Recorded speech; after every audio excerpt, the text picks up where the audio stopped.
hello का कहतरू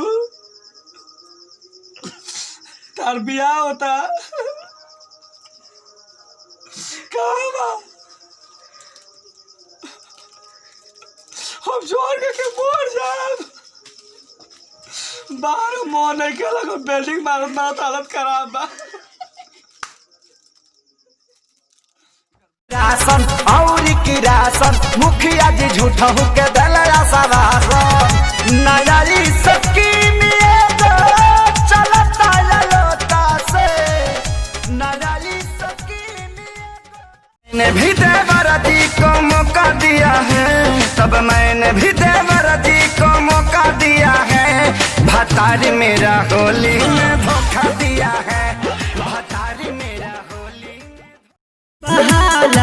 पूरा मोहल्ला होली में चोली